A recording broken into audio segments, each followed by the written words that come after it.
Have you ever felt like you're at war with yourself? Battling feelings of anger, sadness, or just a deep sense of unease? What if I told you that an ancient, almost forgotten text holds a surprisingly modern roadmap to winning that inner war? Today, we're diving deep into the Gospel of Mary, a text excluded from the official Bible and uncovering its incredible parallels with modern psychology. This isn't just a history lesson. This is about finding ancient wisdom for our modern struggles. So, what is the Gospel of Mary? Discovered in the late 19th century, it's a Gnostic text that presents a unique dialogue between the resurrected Jesus and his disciples, with Mary Magdalene taking a central role. Unlike other Gospels that focus on sin and redemption through faith alone, Mary's Gospel describes a journey of the soul, an inner ascent through a series of what it calls powers. Now, this is where it gets fascinating. The text describes the soul's journey after death, where it must confront and overcome four specific powers: darkness, desire, ignorance, and the wrath of death. At first glance, this might sound like some ancient mystical fantasy, but let's look closer. What if these powers aren't literal demons, but rather powerful metaphors for the internal obstacles we all face? Let's start with the first power, darkness. In the Gospel, darkness represents a kind of primordial chaos and attachment to the material world. Think about how we feel when we're lost, confused, or disconnected.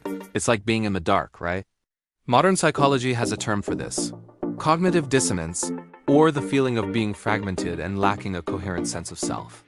It's that feeling of being pulled in a million different directions with no clear path forward. The Gospel of Mary suggests the first step to enlightenment is to recognize this state of inner chaos, to see the darkness for what it is. Next up, the soul confronts desire. This one is pretty straightforward.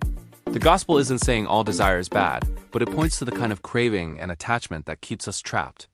Think about addiction, obsessive thoughts, or the constant need for external validation. In modern therapy, particularly in approaches like cognitive behavioral therapy or CBT, we learn to identify and challenge these very patterns. We learn that our desires don't have to control us. The goal isn't to eliminate desire, but to understand it and not be enslaved by it.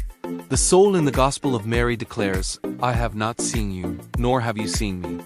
You were a garment, and I did not wear you."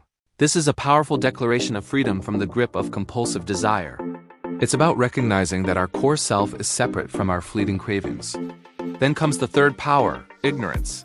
This isn't about a lack of book smarts. In Gnostic thought, ignorance is the root cause of suffering. It's the failure to recognize our true nature, our divine spark. It's living on autopilot, completely unaware of the underlying beliefs and assumptions that drive our behavior. How does this connect to psychology? It's a perfect description of what Carl Jung called the shadow. The shadow consists of the parts of ourselves we deny or repress because we find them unacceptable.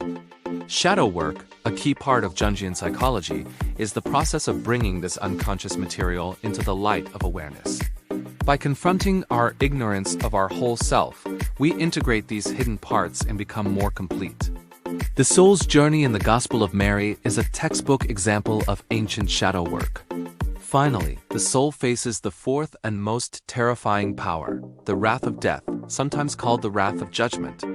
This power represents our deepest fears, the fear of annihilation, of not being good enough, of ultimate judgment. It's the source of our anxiety and self-criticism. Think of your inner critic, that voice that tells you you're a failure. That's the wrath of death. In therapy, we work to dismantle this harsh inner critic.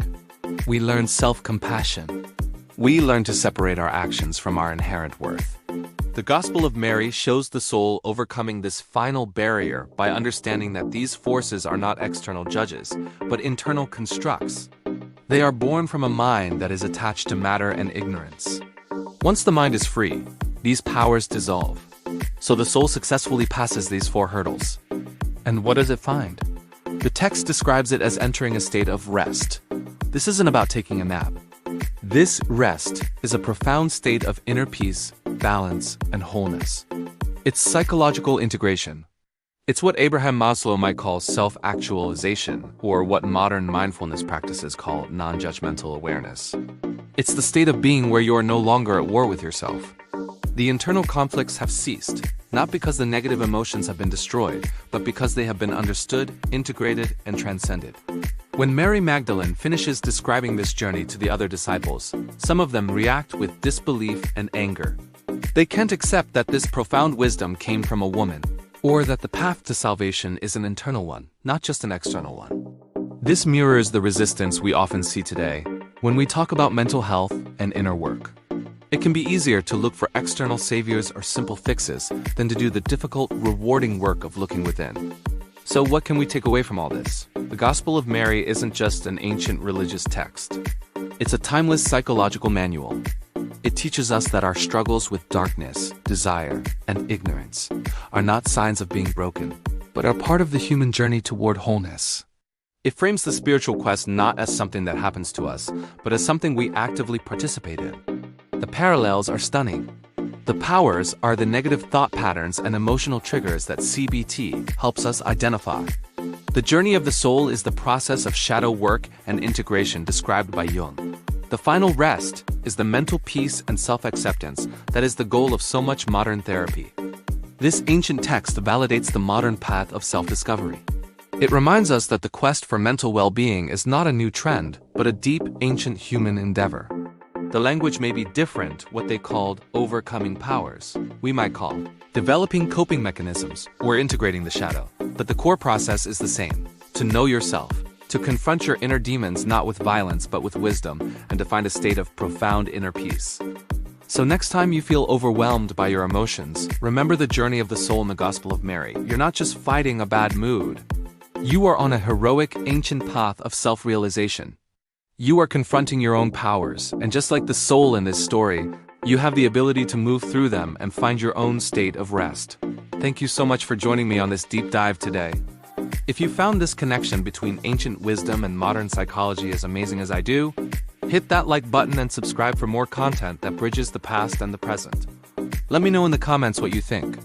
Do you see these powers in your own life? See you in the next video.